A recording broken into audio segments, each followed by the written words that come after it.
তবে যাদের অবস্থা আমরা দেখলাম যে দেশে সুচিকিৎসা সম্ভব নয়, সেগুলো আমরা চিহ্নিত করে অতি শীঘ্র সরকারের কাছে আহ্বান জানাই তাদেরকে যেন বিদেশে প্রেরণ করা হয়। এবং আমি কথা বলে জানলাম যে আন্দোলনকারী যারা আহত, খুব গুরুতর আহত অবস্থায় এখানে চিকিৎসাধীন আছে, তাদের চিকিৎসাটা মোটামুটি হলেও অন্যান্য যে সহায়তা, আর্থিক সহায়তা তারা পাননি, এবং চিকিৎসার বাইরেও তাদের যে সহায়তার দরকার সেটা আমরাও বুঝি। এবং তারা অনেকেই বলেছেন যে তাদেরকে প্রতিশ্রুত 1 লক্ষ টাকা করে দেওয়ার কথা, সেটা এখনো পাননি। আমরা অনুরোধ করছি সরকারের কাছে, যারা এটা দায়িত্ব নিয়েছেন, তারা যেন আর্থিক সহায়তা খুব দ্রুত পৌঁছে দেন।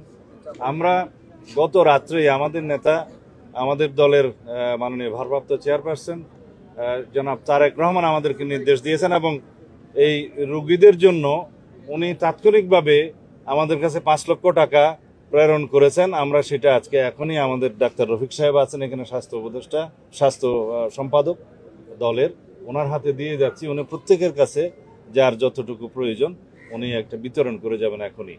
আমরা আগেও সাহায্য করেছি, আমাদের দলের মহাসচিব সাহেব এসছেন, আমাদের রিজভী সাহেব এসছেন আগে, আজকে আমি এসছি আমাদের দলের পক্ষ থেকে। আমরা এই সাহায্য এবং দেখাশোনা আমরা কন্টিনিউ করব। তবে যাদের অবস্থা আমরা দেখলাম যে দেশে সুচিকিৎসা সম্ভব নয়, সেগুলো আমরা চিহ্নিত করে অতি শীঘ্র সরকারের কাছে আহ্বান জানাই তাদেরকে যেন বিদেশে প্রেরণ করা হয়। বিশেষ করে যারা চোখের আঘাত নিয়ে আছে, যারা এখানে দৃষ্টিশক্তি হারিয়ে ফেলেছেন এবং এমন কিছু ইনজুরি আছে শরীরে যে এখানে সুস্থ চিকিৎসা বাংলাদেশে হয়তো এত উন্নত চিকিৎসা সম্ভব নয়, তাদের প্রত্যেককে বিদেশে প্রেরণ করার জন্য আমরা আহ্বান জানাচ্ছি।